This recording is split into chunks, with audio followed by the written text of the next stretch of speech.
Bonjour à tous, aujourd'hui nous allons réviser les prépositions in, on, at et to. Vous êtes très nombreux à encore les mélanger, à n'être pas sûr de quand utiliser laquelle, malgré toutes les explications qu'on a pu vous fournir lors de votre scolarité ou même après.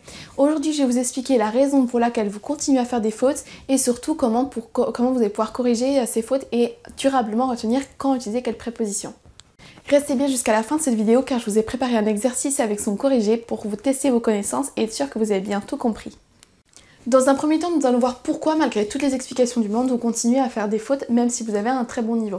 La première chose à savoir est que lorsque vous pensez en français dans votre tête et que vous traduisez ensuite en anglais, vous allez faire des fautes de grammaire parce qu'il n'y a pas toujours et très rarement d'équivalence entre le français et l'anglais et que vous ne pouvez pas traduire mot à mot, sans quoi vous allez faire des fautes et des fautes de grammaire également. Si on prend ces quatre exemples, ces quatre phrases-là, vous voyez qu'à chaque fois vous avez le petit mot à et qu'à chaque fois en anglais vous n'avez pas la même préposition qui est utilisée. Donc vous voyez bien que si vous pensez à une phrase, par exemple je vis à Londres et que vous voulez la traduire ensuite en anglais, si vous avez le réflexe de dire a égale in et que vous traduisez la phrase je suis à la maison en traduisant a par in, vous allez faire une faute. On va voir les phrases une par une. Je vis à Londres. En anglais on va dire I live in London. La deuxième phrase, je suis à la maison. I am at home. Vous êtes à la maison, ce n'est plus la même préposition. Je vais au travail. I'm going to work parce que vous vous déplacez. Et la dernière, c'est une exception. Je rentre à la maison. Vous n'allez pas dire I'm going to home, mais I'm going home. Je vais maintenant vous expliquer quand utiliser quelle préposition, mais à la fin de cette vidéo, je vais également vous expliquer l'astuce pour retenir durablement cette traite de grammaire et qu'elle devienne automatique, que vous n'ayez plus à penser à chaque fois quelle est la bonne préposition à utiliser. Ce qu'il faut savoir, c'est que ces quatre prépositions peuvent être utilisées pour parler d'un lieu, mais également pour parler de temps. Je vais vous expliquer qu'est-ce que ça veut dire. Lorsque vous dites I am at home, vous dites à la personne où est-ce que vous vous situez, où est-ce que vous vous trouvez.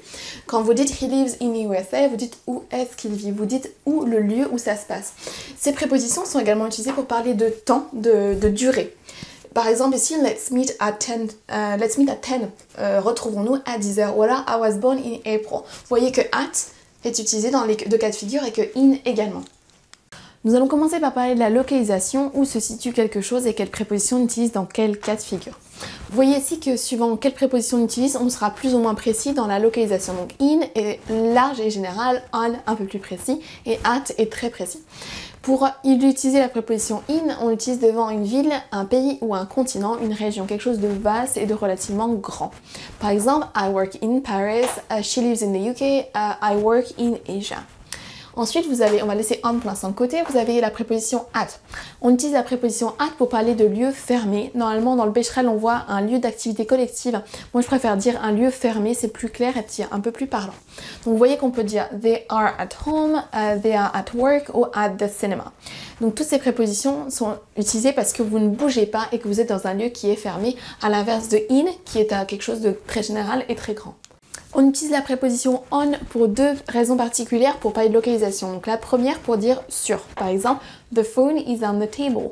The car is on the parking lot. Ici, on a aussi pour parler d'une rue, mais quand on parle de la rue en général, on ne parle pas du numéro, donc ça reste assez large.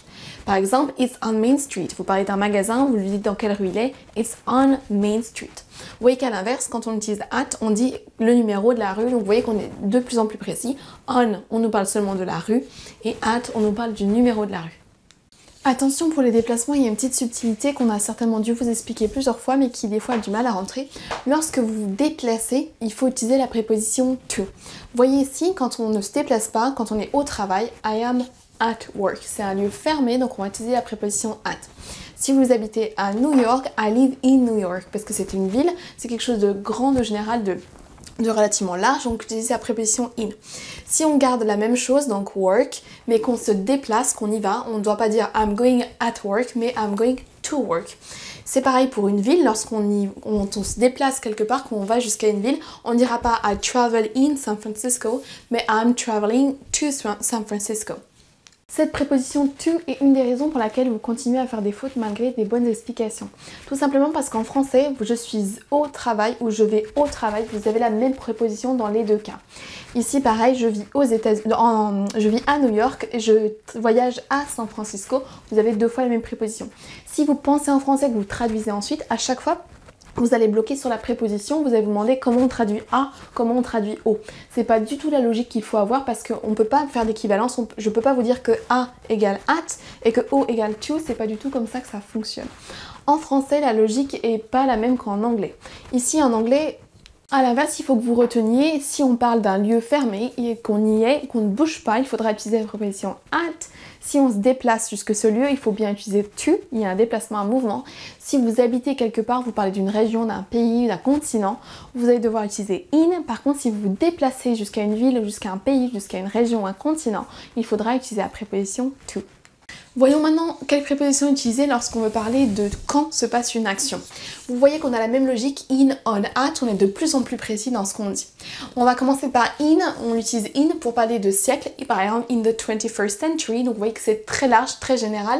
On va parler des années avec in et des mois. Donc par exemple in 2020 pour l'année et in May pour le mois. Donc c'est très général. Quand on passe à on est un petit peu plus précis dans ce qu'on veut dire. On parle de jour de la semaine par exemple, on Monday, on Wednesday, le mercredi, le lundi. On parle également de date, on the 1st of June, donc vous voyez que c'est encore plus précis que tout à l'heure. On parle de siècle, d'année, de mois, c'est général, c'est large. Et on va utiliser la préposition on aux États-Unis pour dire le week-end, on the weekend. C'est ce que vous utiliserez on pour parler par exemple de votre date d'anniversaire si vous donnez la date précise. Vous voyez que at on est encore plus précis, on va utiliser at pour parler de l'heure. Donc par exemple à 1 o'clock, à 8h. En Angleterre, on va utiliser plutôt la préposition at pour parler du week-end, at the weekend, à l'inverse aux États-Unis, on dira on the weekend.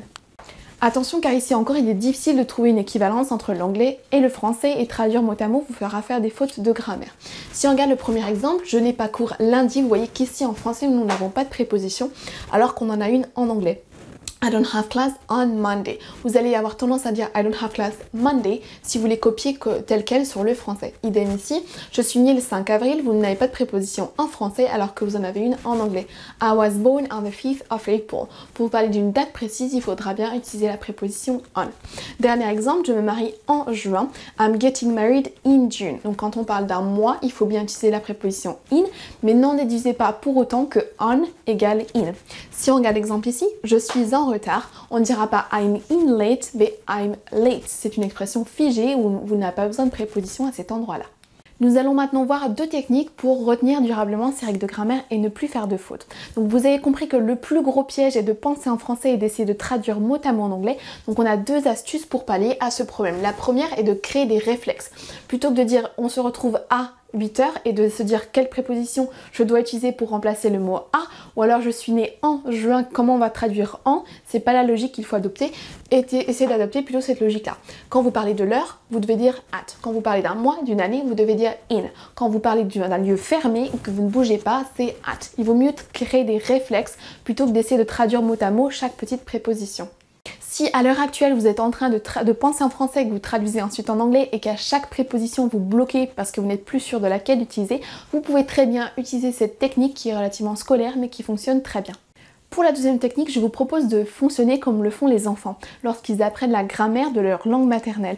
Vous n'allez jamais entendre un enfant, un francophone qui va dire « Attends, je vais dire que hier j'avais faim donc il faut que j'utilise l'imparfait parce que c'était une action longue dans le passé qui ne s'est produite qu'une seule fois. » L'enfant va s'approprier la grammaire petit à petit en écoutant ses parents. Il va faire des fautes et on va le corriger. Il va pas se dire « Je suis né en juin, j'utilise la préposition en parce qu'on parle d'un mois. » Non, il va petit à petit intégrer toutes ces règles de grammaire en faisant des fautes et des erreurs et surtout en copiant, en disant en juin, en etc. En écoutant ses parents, il va répéter et faire la même chose. Pour cette deuxième approche, vous allez devoir apprendre des expressions par cœur comme le ferait un enfant lorsqu'il écoute ses parents parler.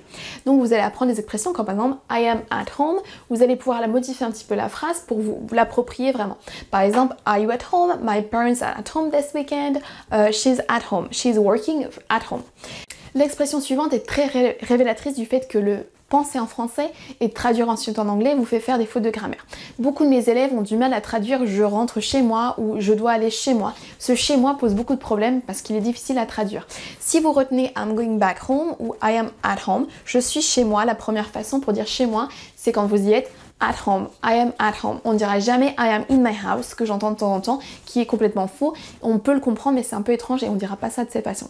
C'est comme si vous disiez je suis dans ma maison, c'est vraiment très étrange. Pour dire je rentre chez moi, on n'a plus la même chose, on ne dira pas I'm going back at home, ni I'm going back to home, parce qu'on a un déplacement. Ici c'est une exception, on va dire I'm going back home, sans préposition. Regardons maintenant la dernière phrase, I live in France, ou in France. C'est une phrase que vous avez dû dire des centaines de milliers de fois et j'espère que maintenant elle s'est rentrée. Donc il faut que vous ayez le réflexe en France, je vis en France, plutôt que de penser je vis en France et de bloquer ce en, comment on va dire en, vous voyez que c'est pas la logique qu'il faut avoir.